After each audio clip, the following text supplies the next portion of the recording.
World war to के दौरान axis और एलाइड पावर्स दोनों की साइड से काफी सारी गलतियां हुई थी और आज इस वीडियो सीरीज में हम उन्हीं ब्लंडर्स को डिस्कस करेंगे।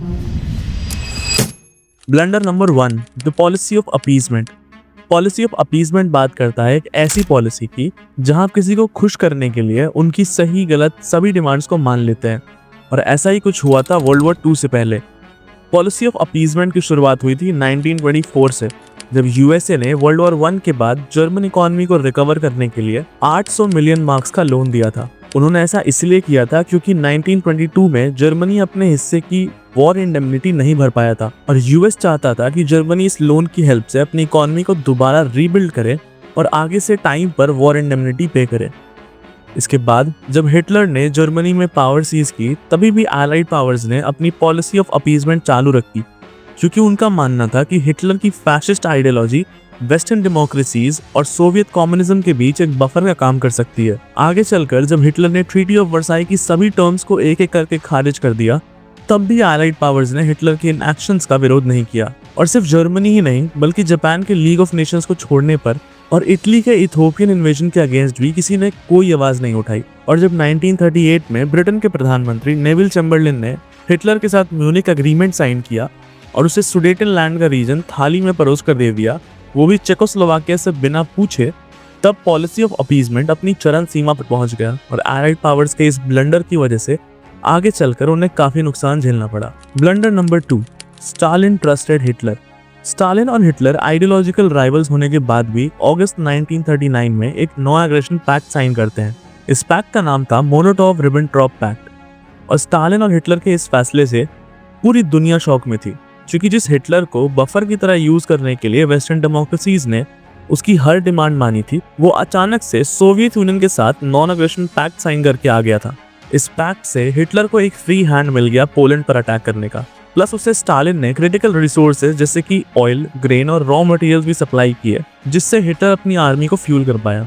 स्टालिन को लगा था कि अब हिटलर एटलीस्ट 2-3 साल तक यूएसएसआर पर अटैक नहीं करेगा, पर ऐसा कुछ नहीं हुआ और जून 1941 में 3.8 मिलियन जर्मन सोल्जर्स ने ऑपरेशन बारबरोसा के अंडर यूएसएसआर पर अटैक कर दिया। इस अटैक के लिए स्टालिन बिल्कुल तैयार नहीं था, और इसी ब्लंडर की वजह से लड़ाई के पहले ही 6 महीनों में यूएसएसआर ने अपने 3 मिलियन सैनिक खो दिए और जर्मनी ने यूएसएसआर का एक बड़ा हिस्सा ऑक्यूपाई कर लिया। Blunder number 3, phoney wars. मार्च 1939 में पोलैंड की इंडिपेंडेंस को फ्रांस और ब्रिटेन दोनों ने गारंटी कर रखा था, बट जब उसी साल हिटलर ने सितंबर के महीने में पोलैंड को इन्वेड कर दिया, तो फ्रांस और ब्रिटेन ने फॉर्मेलिटी के लिए जर्मनी पर वॉर तो डिक्लेयर की, बट एक्चुअली में कोई भी सब्सटैंशियल कदम नहीं उठाया। इनफैक्ट जब जर्मनी ने पोलैंड पर अटैक किया, तब जर्मनी के 60 से ऊपर डिविजन्स पोलैंड में बिजी थे और केवल 23 वीक डिविजन्स ही फ्रेंच बॉर्डर पर डिप्लॉयड थे। उसके कंपैरिजन में फ्रांस के पास ऑलमोस्ट उस फ्रंट पर 110 डिविजन्स मौजूद थी, जो आराम से एक दूसरा फ्रंट खोलकर जर्मनी के लिए पोलैंड को ऑक्यूपाई करना मुश्किल कर सकती थी। पर फ्रांस ने जर्मनी के खिलाफ कोई मेजर ऑफेंसिव नहीं लॉन्च किया, और इसी वजह से Poland fail in just 35 days, जिसके बाद जर्मनी का ईस्टर्न फ्रंट पूरी तरह से सिक्योर हो गया और हिटलर अपनी सभी ट्रूप्स और रिसोर्सेस को पूरी तरह से फ्रांस के इन्वेजन के लिए कॉन्सेंट्रेट कर पाया। ब्लंडर नंबर 4, बेल्जियम की न्यूट्रलिटी।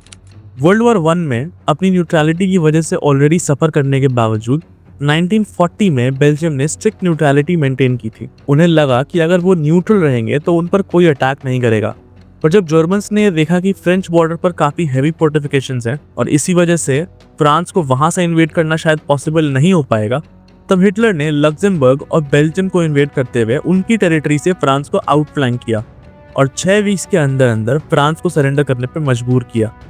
अगर बेल्जियम जर्मन थ्रेट को पहले ही रिकॉग्नाइज कर लेता और फ्रांस के साथ हाथ मिला लेता, तो शायद ये दो कंट्रीज मिलकर जर्मन्स को होल्ड कर उनके रिसोर्सेज को डिप्लीट करवा सकती थी। पर ब्रिटेन और फ्रांस के साथ कोऑर्डिनेट ना करने की वजह से जर्मन्स ने सिर्फ 18 ही दिनों में बेल्जियम को ऑक्यूपाई कर लिया और फिर उन्हीं की टेरिटरी को इस्तेमाल किया फ्रांस पर कब्जा करने के लिए। Blunder number 5, Dunkirk.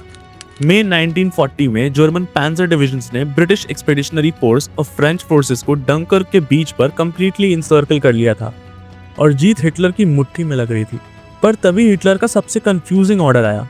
डंकर्क में ऑलमोस्ट 4 लाख एलाइड सोल्जर्स फंसे हुए थे और जर्मन टैंक्स उनकी लोकेशन से केवल 10 मील की दूरी पे थे, और अगर हिटलर चाहता तो केवल 48 आवर्स के अंदर वो कंप्लीट विक्ट्री अचीव कर सकता था। बट हर्मन गोरिंग, जो कि उस समय के लुफ्टवाफा चीफ थे, उन्होंने हिटलर को प्रॉमिस किया कि ये काम जर्मन एयरफोर्स कर लेगी और इसीलिए हिटलर ने पैंजर डिविजन्स को एडवांस करने का ऑर्डर नहीं दिया और इसी बेवकूफी का फायदा उठाकर ब्रिटेन ने ऑपरेशन डायनामो लॉन्च किया और 9 दिनों में 3,83,000 एलाइड सोल्जर्स को रेस्क्यू किया गया। आगे चलकर इन्हीं सोल्जर्स ने डी डे के दिन नॉर्मंडी के बीचेस को स्टॉर्म किया और फ्रांस को लिबरेट किया। पर हिटलर अगर ये ब्लंडर नहीं कमिट करता तो शायद इस वॉर का नतीजा कुछ और होता। अब अगर आपने हमारी वीडियो को यहाँ तक देख लिया है तो कंसिडर करिए हमारे चैनल को सब्सक्राइब करना और इस वीडियो को लाइक जरूर कर दीजिएगा ताकि एल्गोरिदम इस वीडियो को ज्यादा से ज्यादा लोगों तक शेयर करे। ब्लंडर नंबर 6, हिटलर का 2 फ्रंट्स पे लड़ने का फैसला। फ्रांस का इन्वेजन खत्म होने के बाद मेनलैंड यूरोप में अब हिटलर का कोई और राइवल नहीं बचा था और इसलिए 22 जुलाई 1941 को हिटलर ने अपना सबसे बड़ा ब्लंडर कमिट किया, ऑपरेशन बारबरोसा लॉन्च करके। इस ऑपरेशन के थ्रू हिटलर ने स्टालिन के साथ एक नॉन एग्रेशन पैक्ट होने के बावजूद यूएसएसआर को इन्वेड किया। हिटलर ने यूएसएसआर को काफी अंडर एस्टिमेट कर लिया था, बट इस इन्वेजन में इनिशियल सक्सेस मिलने के बाद हिटलर को काफी बुरी तरीके से हार का सामना करना पड़ा, क्योंकि ये इन्वेजन उसके लिए एक लॉजिस्टिकल नाइटमेयर बन गया। जो रिसोर्सेस उसने ब्रिटेन पे फोकस करने चाहिए थे वो उसने रशिया में वेस्ट कर दिए। उसने वो सेम गलती की जो एक वक्त पर नेपोलियन बोनापार्ट ने की थी और आखिरकार उससे भी रशियन विंटर और रेड आर्मी के सामने घुटने टेकने पड़े। ऑलमोस्ट 3.8 मिलियन एक्सेस सोल्जर्स ने इस ऑपरेशन में अपनी जान गंवाई थी और हिटलर के इस ब्लंडर की वजह से ही आगे चलकर एक्सेस पावर्स को 2 फ्रंट्स पर लड़ाई लड़नी पड़ी। Blunder number 7, Pearl Harbor. 7 दिसंबर 1941 को जापान ने अमेरिका के पर्ल हार्बर नेवल बेस पर एक सरप्राइज अटैक लॉन्च किया, जिसकी वजह से यूएस की वर्ल्ड वॉर 2 में एंट्री हुई। वर्ल्ड वॉर 2 के इनिशियल फेजेस में यूएस के लोगों का मानना था कि वर्ल्ड वॉर 2 एक यूरोपियन कॉन्फ्लिक्ट है और इसीलिए उन्होंने अपनी न्यूट्रलिटी डिक्लेयर कर दी थी। पर जब जापान ने पर्ल हार्बर पर अटैक किया, वो भी बिना किसी प्रोवोकेशन के, तो यूएस के लोगों का ये जो एंटी वॉर सेंटिमेंट था वो बदल गया।